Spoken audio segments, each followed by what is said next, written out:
to a very special episode of the Let's Get Vulnerable podcast. I'm your host, Dr. Morgan.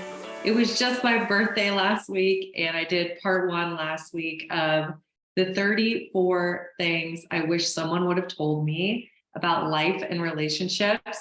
And today is part two. We're going to wrap it up, and I've got some really great things for you to think about. I'm really excited to see which of these you liked the most. So definitely do a screenshot of the episode, share it to your story, and then tell me which numbers you resonated with the most. I want to hear from you. I always love knowing kind of what y'all appreciate, right? That helps me know what you want more of. So let me know, what ones do you appreciate the most? And you can tag me just at Dr. Morgan Coaching, Dr. Morgan Coaching. Can't wait to connect with you on the gram. I'm feeling so grateful. 34 years old. My goodness. I remember when that seemed so old in my 20s. Like, 30 is so old. And now I think, wow, I still feel like I'm in my 20s. I don't know.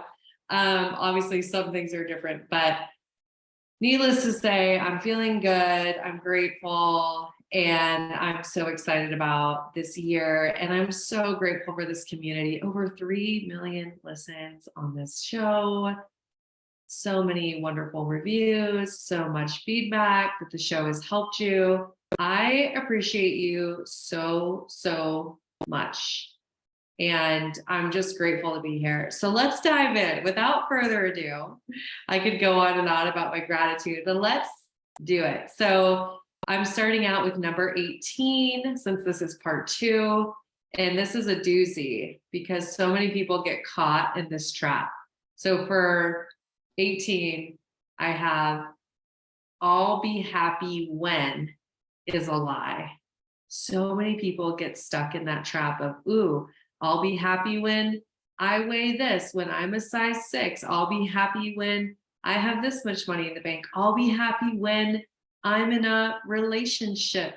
We base our happiness on an external result instead of tuning in, dealing with the root and core things that are going on so that we can create our own happiness no matter what's going on externally.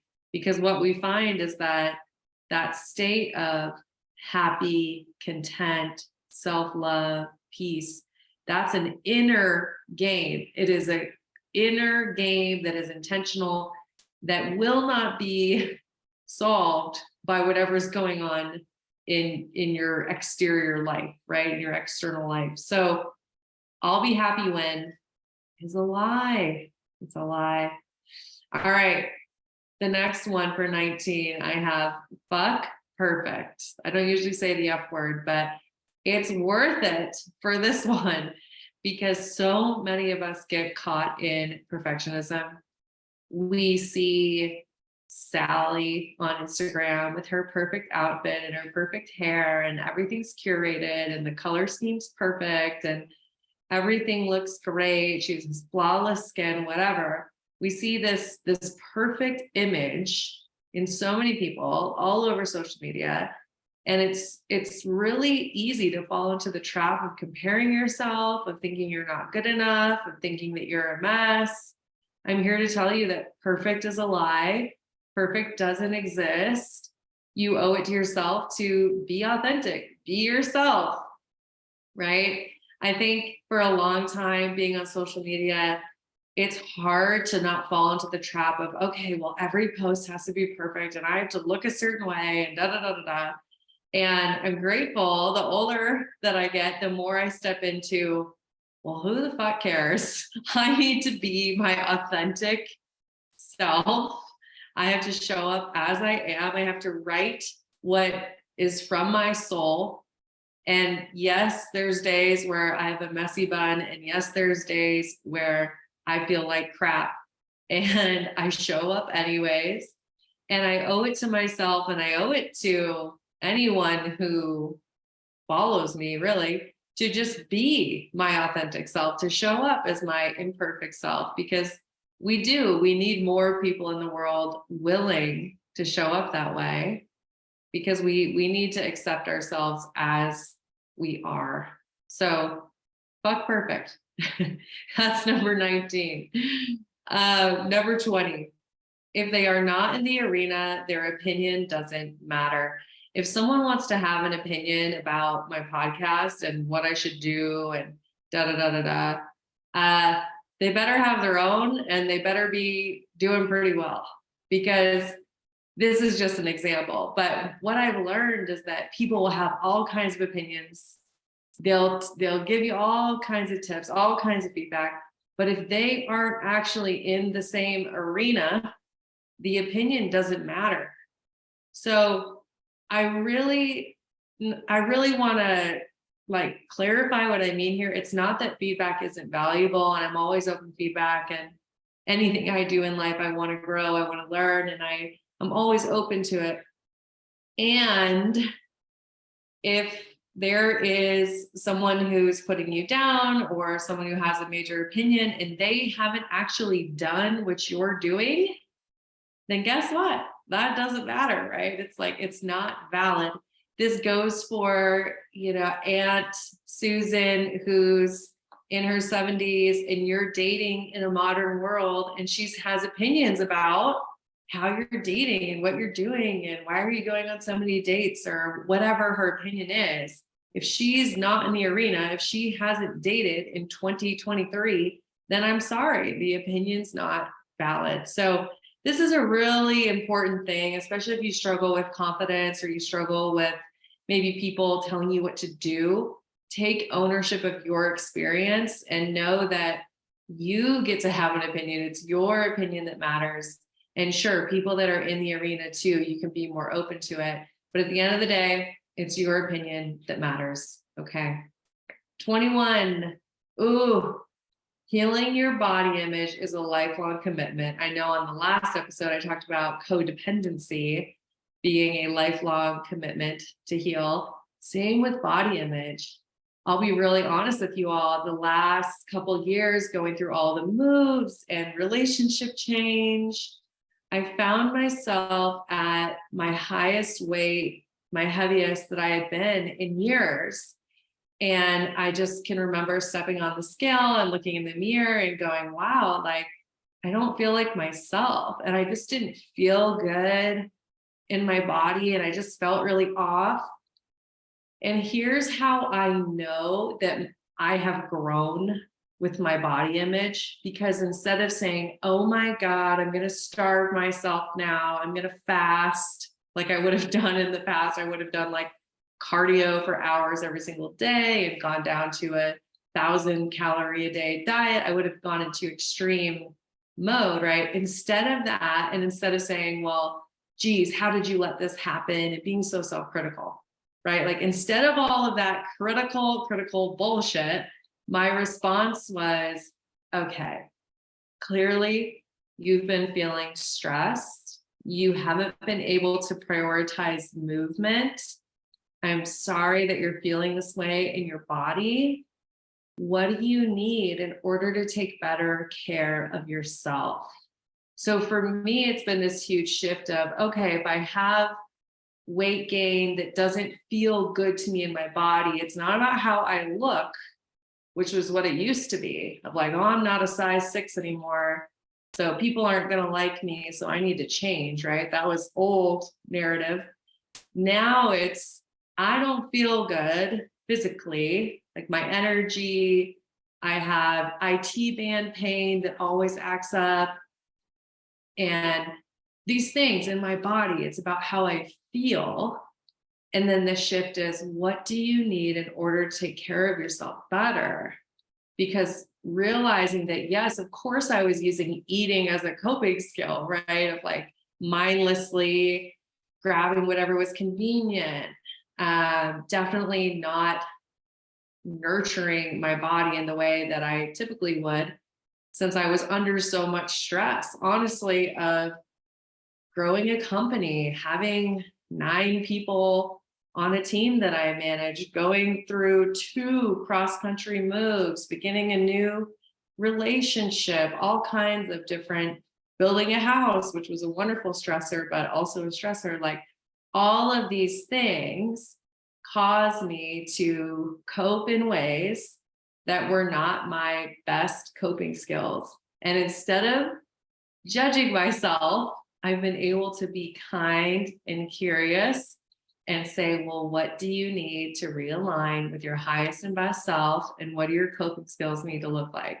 Right. So, such a huge shift for me in body image and how I think about my body. And I wonder if some of you can relate to this, of being on this journey of, well, I know that I don't necessarily feel good in my body and I want to feel differently. And I need to find a way to move forward that feels compassionate and feels supportive instead of shaming, a way that celebrates my body and helps me honor and love my body instead of saying, well, I'm not valuable until I'm a size 6 or I'm a size 8, right? So I wonder if some of you relate to that. Definitely shout me out on IG if you do. Okay, that could be its own episode, but I gotta move on. Going on to 22. I love this one. Okay, for number 22, I just wrote dance in all capital. You gotta dance. And this might sound silly. This came to me recently because honestly, there was a few years where I just didn't make time to dance. I didn't like allow myself to be silly, to be playful, to enjoy my workout and dance during my workout. Like, that's part of who I am. And I think all of us have that. We have that inner child that just wants to dance and move and play and be silly. And it's really helpful to make space for it.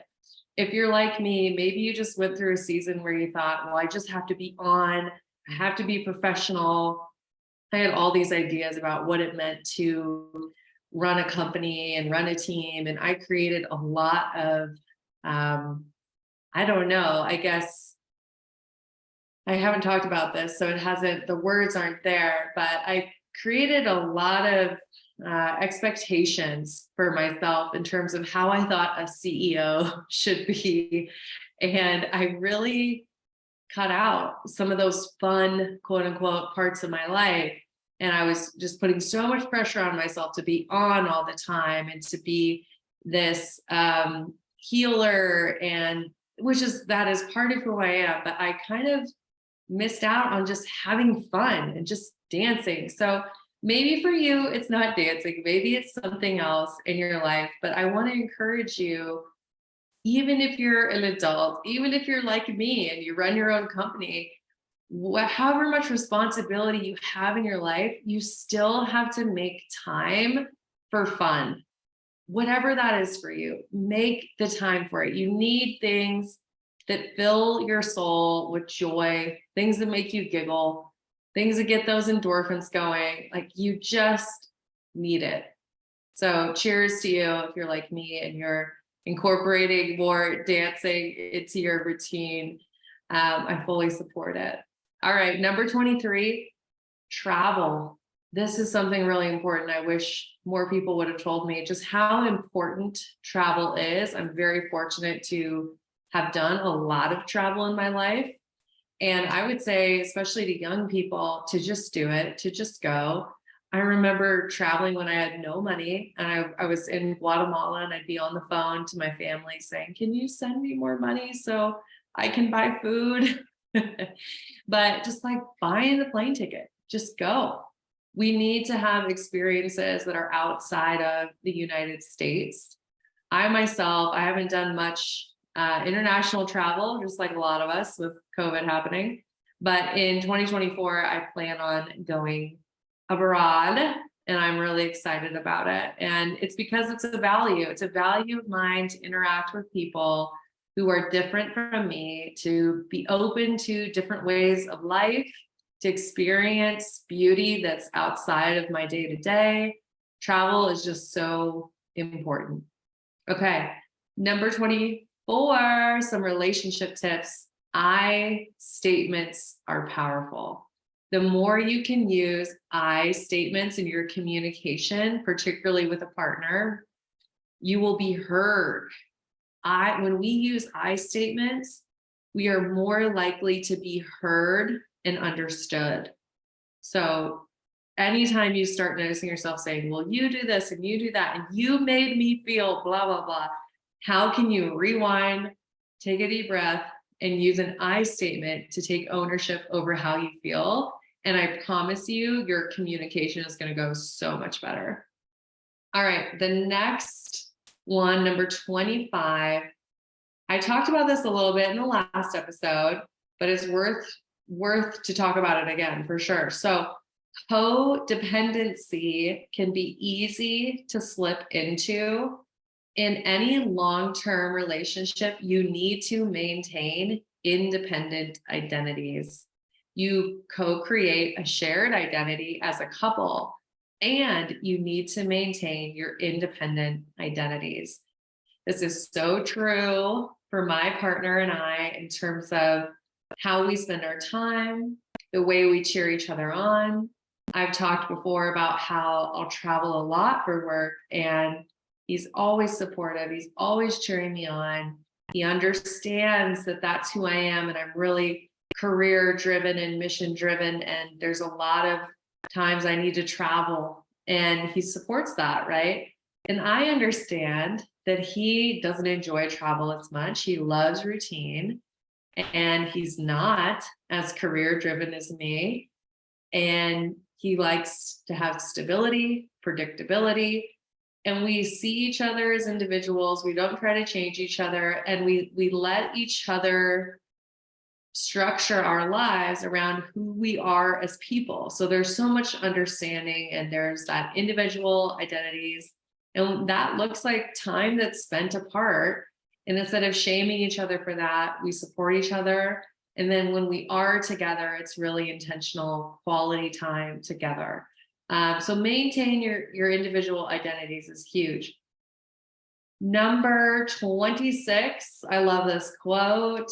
I am paraphrasing here, but this is from Esther Perel. She says, if you're lucky, you'll be with 7 different people in your lifetime. And if you're really lucky, those 7 people will all be with the same partner.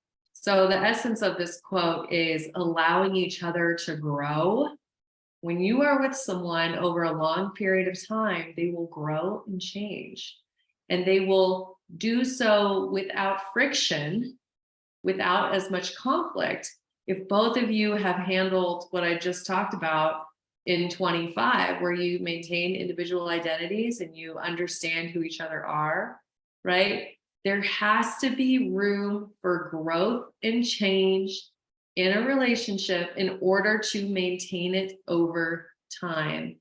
And I think what I see is that sometimes people do that part well. They cheer each other on, they support each other, there's growth over time.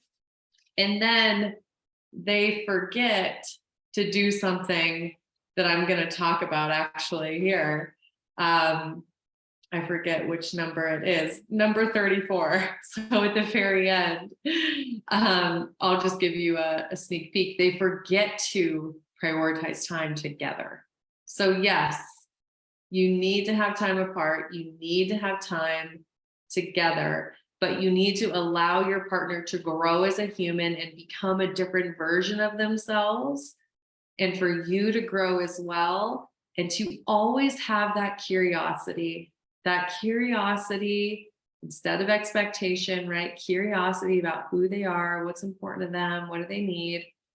And that's how we can maintain attraction and long-term connection over time.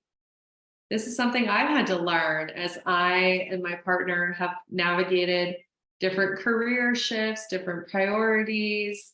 Things have changed even in the 2.5-ish years that we've been together. Things have changed. And I think it's because we have that foundation of secure attachment, mutual respect, support, and love for one another, that we've just gotten to know each other more as we've changed, and we've made space for conversations about the change. So really, really important to allow your partner to change and grow and support them in doing so. Okay. 27, this is a big one. If you are feeling distant from your partner, or let's say you're needing more reassurance, whatever the case is, you need to voice it, right? And let's say you're feeling like you need space. That's even more important to voice. And this is where avoidantly attached folks really need to grow, is that willingness to express when they need space. What I know is that if we're pulling away, let's say we're just not communicating as much, or we're not wanting to spend as much time with our partner, or they reach for a hug. This is the worst. They reach for a hug and we say, I'm just not feeling it, right? It can be so painful if we do not communicate why the distance, right? Or why the need for more reassurance. Give voice to the push and pull in a relationship. If you do not, then you lead to a lot of assuming, you lead to a lot of stories being told, right? If your partner is not wanting to be as close to you, you might start to tell yourself, well, they don't find me attractive anymore. They don't want to be with me. They don't love me. So we are so kind to ourselves and to our partners when we give voice to why we're doing what we're doing in the relationship. All right. That's a really huge one. I hope you write that down and think about it. I want to move on to the next one. 28. Honesty really does solve almost all relationship concerns. This is one that people learn over time, and sometimes you learn it the hard way, that if you're struggling in a relationship, if you are thinking to yourself, well, I just don't know if I can get XYZ need met from this person, and you're keeping it to yourself, you're holding it in, you're waiting for relationship disaster to happen. We have to be honest about what our needs are, about the ways our needs are not getting met. Honesty is the road to change, the road to growing together. And here's the thing I know, if you have not healed your fear of abandonment, honesty will feel impossible to you, because you will be bending and twisting and chameleoning. Can't say that, chameleoning, like a chameleon. You'll be doing that all over the place, and you won't be allowing yourself to show up with honesty. So healing the fear of abandonment is really helpful when learning how to show up honestly in a relationship. But honesty really does fix 99% of all relationship issues. Okay, 29. Do not misplace your own unhappiness with your life as a sign that your relationship is not thriving.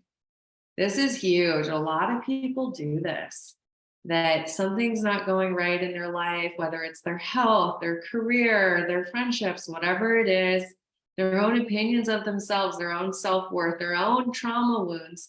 They'll have these things that are about them, and they'll misplace the unhappiness onto their partner, and they'll blame the relationship. How do I know this one so well? Because I've done it. I've done it many times. And I also see it all the time in clients and therapy, et cetera. So really be aware, what is yours, what is your partner's, and what belongs to the relationship. Those are 3 living, breathing organisms. Anytime you're in a relationship, is what's going on with me, what belongs to me, what's going on with my partner, what belongs to them, what's the relationship going through, what's actually the relationship concern, right? Um, I think it's really important that you take things through that filter of understanding, well, who does this belong to? Anytime you're addressing concerns or conflict, I guarantee you that will really, really, really help you with avoiding unnecessary conflict. Because how many times do we go, oh my gosh, I'm so sorry that I yelled at you, honey, because I know I was having a really stressful day yesterday. I know that XYZ happened at work and then I took it out on you. And I'm so sorry I did that, right? You can prevent a lot of that if you take it through that filter. And then if it is something that's yours and you notice that you're being short with your partner or you're being unkind, you get to say, because you have the awareness, you get to say, hey, I realize I'm really struggling with XYZ and it has nothing to do with you. So I'm sorry that I'm showing up this way with you right now, right? And then that helps immensely. But just remember, is it mine? Is it my partner's? Or does it belong to the relationship? Okay. Number 30. We're getting there. Number 30. Sex does get better with the right person. And emotionally safe sex is hot. This is something that all throughout my 20s, that version of me would not have fully understood this because there was so much connected to the push and pull of avoidant anxious attachment dynamic and the way that sex was used in my relationships. I had a completely different relationship with sex at that time. And I think the more you grow, the more you heal, the more you develop secure attachment, you can heal your relationship with sex and you can experience deep levels of intimacy, the emotional safety with physical intimacy, and it is a completely different experience. So I think that would have been really hard for me to understand as a 20-something. So I'm sharing that with you now. And maybe you've never, no matter what age you are, maybe you haven't experienced that kind of sexual connection. And I just want you to know it is out there where you have emotional safety, where you communicate openly and honestly, where the relationship is long-term and safe and gets better over time. And you can maintain a really healthy, satisfying sex life. Yes, it takes work. Yes, you have to communicate, but you can do that with the right person. Secure is sexy. I always say that to our clients inside the program. Secure is sexy. And really knowing that is helpful, because I think sometimes we get caught up in, well, the butterflies and the lightning bolts and whatever intense sexual connection. Maybe you've had those kinds of experiences and then you go, well, if I don't have that with someone, does that mean it's bad? The answer is no. Like, it can just develop over time. It can take time to get better. Just because it's not the best sex of your life right away doesn't mean that you can't continue to develop an even better connection over time. So just a whole reframe on sex and secure relationships. Okay, number 31, ownership is empowering. This one also took me a while to get. When we take ownership, when we acknowledge our role, it actually is empowering. So oftentimes we're looking to blame, like anyone who's dating is looking to blame the dating apps or the dating scene, and they're not wanting to look at themselves. And that's actually very disempowering, because you're saying, well, this external thing outside of me is controlling my destiny, instead of saying, well, what are the things that I do have ownership over that I can focus on that will help me have a better relationship? Here's the deal. A lot of people don't want to take ownership because it's more challenging, because you have to be a pretty secure person to say, well, yeah, this is where I can improve. That takes high self-worth and secure attachment. So sometimes you get stuck in this wheel and then of like, well, it's everybody else's fault. And then your experiences confirm it. And you just keep blaming everyone, blaming everybody else, blame the dating scene, whatever. And then maybe you're like me and you hit rock bottom and then you're forced to take ownership. But I don't want to wish that on anyone. You can just decide today, enough of blaming everyone else.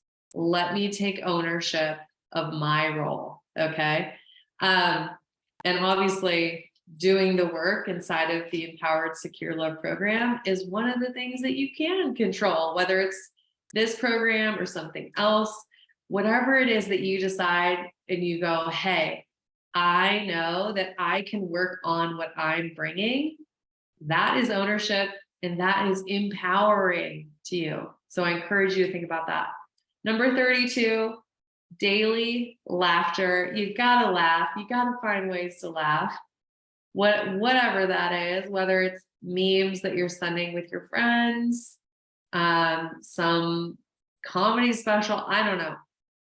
You're just finding ways to laugh at yourself. I'm really good at that these days. I laugh at myself a lot.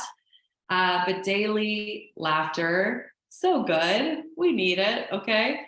And if you're not there, then I would just encourage you to be curious about, well, how do I open myself up to that? Is there a reason why? Do I believe that my worth is tied to my productivity and I have to be on and serious and push all the time, so I'm not making space for laughter? I would just really encourage you to think about that. All right, 33, do not try to change people. Whew. How many of us needed to hear that like over and over and over? I know I did. I always would date people that I thought, okay, I can help them heal. I'll break through their avoidant attachment and prove to them that I'm good enough and I can get them to love me. I'll make sure that they do their career, get their career on track. That was a really common one for me in my 20s. It's like picking people who were really struggling in their life. And what I know now is my fear of abandonment would lead me to pick people that needed to be helped, that were struggling, because I thought if they needed me, then I would not be abandoned. So unconsciously, I would choose people that I thought I could just show up and be Dr. Morgan and coach them and help them heal. Real exhausting pattern. I wonder if any of you can relate to this. My caretakers, nurses, doctors, therapists, lawyers, teachers, anybody in the helping professions of any kind, I'm sure you can relate to this, of choosing people to date who you thought that you could caretake for, and that unconsciously there might have been some fear of abandonment and this belief that, well, if they need me, then they won't abandon me. Let me know if you relate to that. Shoot me a DM. Okay. So do not try to change people. That was 33. 34. This is important. And I have a bonus one for you, but this is the second to last on this episode. Number 34, you have to schedule time for check-ins with your partner. It has to be on a calendar and prioritized. Life is way too busy. There's way too much going on that if you do not schedule it, it won't happen. When we schedule something, we make it real. My partner and I do Thursday mornings. We have our check-in. We have questions we ask each other. We look at our calendar for the upcoming week. And we are also checking in about, well, what are we doing that's fun? Which is my next point. You also have to schedule time for fun. You have to make sure that there's space in your calendars where you're connecting, where you have quality time that is intentionally spent together to be present with one another. The longer you're with someone, the easier it is to let that time slip away. You have to maintain it for the health of your relationship. This is something I'm learning. I feel like I spent so much time learning how to date in a healthy way myself. And while I had helped, hundreds of couples, I now, for the first time, am experiencing a long-term, securely attached relationship. And I'm learning so much about what it means to maintain it. So I'm sharing with you all as I'm learning. And I can tell you that the check-ins and the time for fun, having those things scheduled, it makes a huge difference. Okay, this is your bonus one. Someone needs to hear this, so I'm going to say it. The bonus point is there is no perfect life path. For all my overachievers, all my type A, all my amazing students out there who got 3.8 and above GPAs, I know you're tempted to try to create the perfect life path. You've got your timelines. You say, okay, by this age, this will happen. By this age, that'll happen. And I'm telling you, yes, you can get clear on what it is that you desire, and you need to release the timeline, and you need to release the how.